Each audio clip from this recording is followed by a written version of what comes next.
jëwriñ ji ñu dénk wàllum wér-gu-yaram ak action sociale di Abdoulaye Diouf Sarr ñëw tegum xeer gu njëkk ci projet bii ñuy duppee unité de greffe des moelle osseuse et paiement mooy procréation médicalement assistée fii ci centre national hospitalier Dalal Jàmm bu Guédiawaye. dañoo ñëw pour teg xeer wu njëkk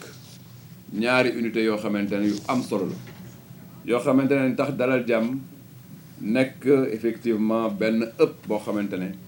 fu waay jógee fii ci Sénégal ak feneen fu dul Sénégal bu la neexee nga ñëw faju fi parce que li ñu fiy def tey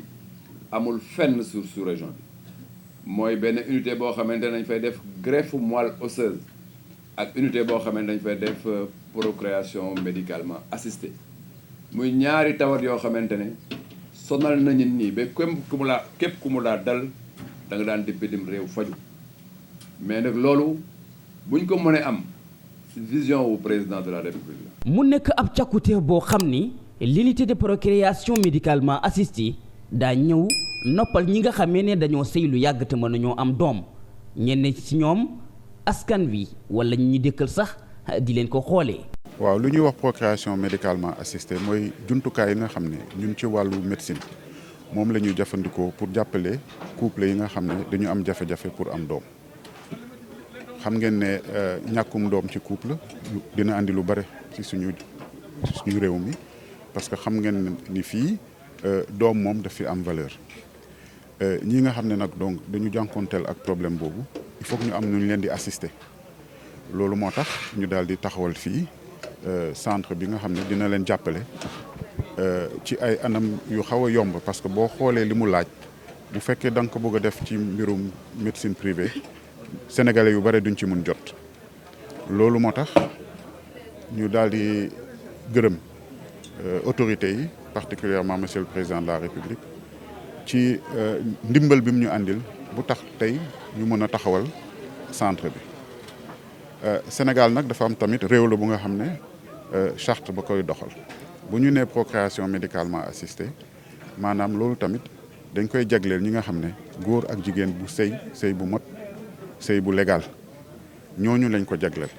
te am na loi bu nga xam ne daf koy encadrer fii Sénégal loi bi voté nañ ko depuis 2005 muy ñu ñuy wax loi sur la santé de la reproduction buy ne couple sénégalais maanaam góor ak jigéen bu dajee ak difficulté yooyu war na mun a am possibilité ñu faj ko ci anamu procréation médicalement assistée. waaw loolu ñun saytu nañ ko yàgg nañ ko saytu depuis les années 2003 2005. maanaam bi ñu nekkee hôpital Dantec nga xam ne boobu moo doon le plus grand service de gynécologie bu ñu doon xool maanaam bés bu nekk sooy xool consultation gynécologique yi di nga ci am 12% yi nga xam ne loolu moo leen fa andi te loolu bare na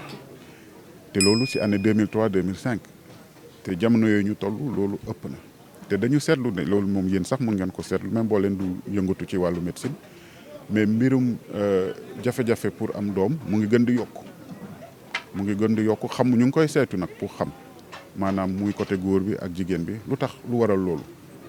mais lu wóor ba wóor mooy ñun en tout cas si suñu taxawaay il faut que ñu jéem a andi solution pour couple yooyu parce que vraiment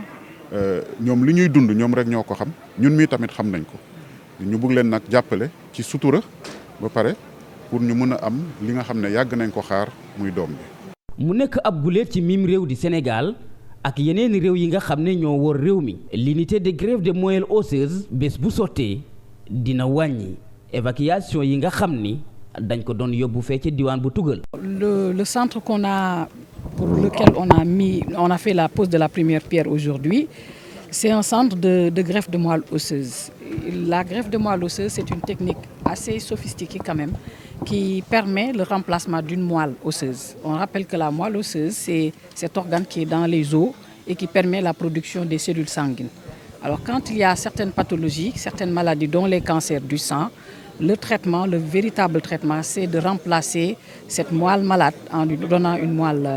normale. C'est ce qu'on appelle la greffe de moelle osseuse ou de cellules hématopoïétiques. Il y a d'autres pathologies bénignes dont l'aplasie médullaire, vous en avez entendu parler avec l'étudiant qui était malade. Il y a d'autres pathologies auto-immunes qu'on gère dans les services de médecine interne qui peuvent également en bénéficier de cette technique de remplacement de moelle osseuse. Bref, toutes les situations où il y a une baisse de l'immunité chez cette personne on peut remplacer sa moelle pour qu'il reparte sur de bonnes bases. Pour assurer la population, c'est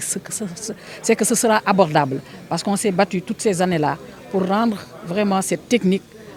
abordable et disponible ici dans notre pays, pour ne pas que les gens aient à voyager parce qu'ils payaient excessivement cher pour pouvoir recouvrir leur santé. Donc pour vous rassurer, je peux garantir que le coût sera abordable pour tous les Sénégalais. Bile projet ñu ngi ko xayma ci lu toll ci $1 milliard ak juróomi téeméeri million ci sunum koppar. liggéey bile ñu ngi ko àpp ci fukki weer ak ñaar. jëwriñ ji nga xam ne moom la ñu dénk wàllum wér-gu-yaram ak action sociale di Abdoulaye Diouf Sarr mu ngi xamle ni dina fi dellu si waat ki lu yàggatu dara ànd ci ak président Macky Sall ci inauguration bi nga xam ni fii ak diir bu néew